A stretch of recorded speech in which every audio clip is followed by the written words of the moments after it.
Having a lot of free time on your hands, especially at night and on the weekends, is not always good if you just got out of prison.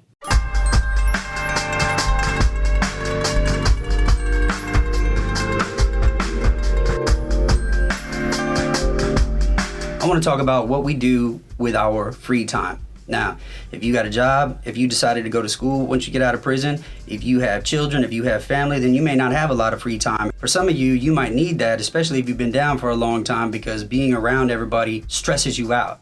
I wish I had more free time on my hands to do things like read all these books I got, because that brings a lot more enjoyment to my life than having to deal with people, really.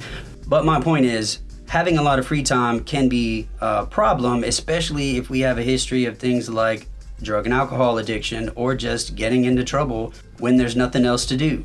Friends and family, if you're helping somebody come out of prison, you need to think about what they are going to do with their free time. They might not like this at first, they might not see the value in you bringing up this discussion, but you really need to discuss what are some options they can do in their free time.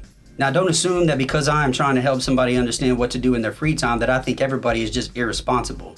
But if you have had problems with addiction, if you have had problems with hanging out with everybody in the streets, then I think it's reasonable for you to think about what you will do. This might especially be the case more when you first get out and you don't yet have a job, you haven't enrolled in school, maybe you haven't been able to see your kids yet.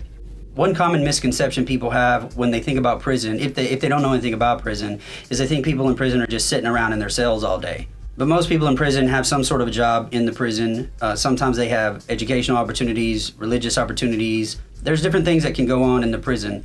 Some of those are mandatory, like having a job. So it's not as if everybody is sitting around in their cell all day unless they are in administrative segregation for punishment.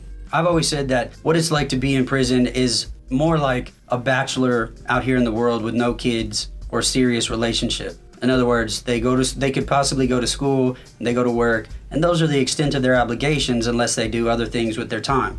That's more what it's like in terms of free time for people in prison. They do have more time than those of us out here in the world to read and reflect, but it's not like they're just sitting in their cell all day long doing nothing.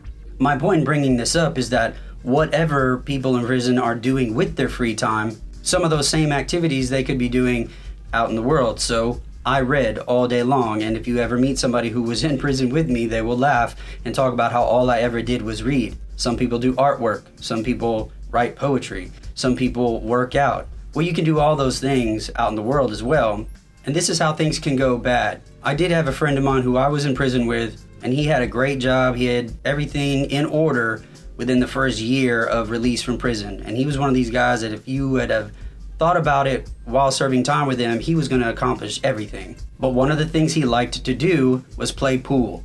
Well, there's nothing illegal or immoral about playing pool, but where are the places that most people play pool? Where are the tournaments? They're in bars and places with alcohol, and sometimes there's a lot of trouble at night in those places. So playing pool is not the problem. That's what he liked to do. But over time, being in certain areas, playing pool led to drinking and all sorts of things, and he went back to prison.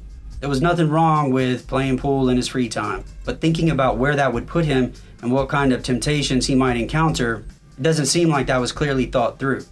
So what are some things you can do? Where are some places you can go? A lot of people talk about working out and going to the gym. That's perfectly acceptable. Maybe you want to enroll in school, read more than you're supposed to. Or, and here's an important one, maybe volunteer somewhere. If you've never worked with people in prison, you may not know that a lot of them want to give back. They want to help out the communities they destroyed. They want to help others, and especially what I hear is they want to help the youth or prevent them from going down the same path. Volunteer. You can go to volunteermatch.org, just put your zip code in, and it's going to tell you all the volunteer opportunities in your area. Now, some of those might have restrictions because of your felonies. Fine, find another one. Volunteering for a nonprofit is a really important and valuable thing you can do with your free time, and nonprofits are always in need of help. I worked at a resale shop when I first got out of prison, and I oversaw volunteers there. There was volunteers there all the time. You can volunteer to help animals. You can volunteer to build homes for Habitat for Humanity. There's just a bunch of different things that you can do to fill in that time. You could go to the library.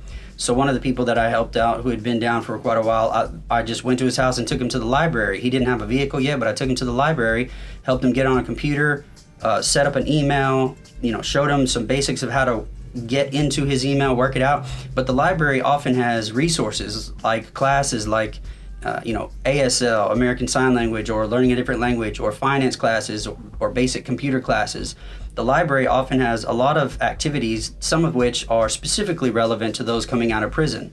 Another one would be community centers. They have all different sorts of names, but community centers, they're going to have physical activities like a basketball court and weightlifting, but they're also going to have some of these classes in the community and other volunteer opportunities. Or at a minimum, you could just be like a bunch of other people and go sit at Starbucks, use their Wi-Fi, read, do whatever you need to do. The big idea is just that you need to think about, what are you going to do in your downtime?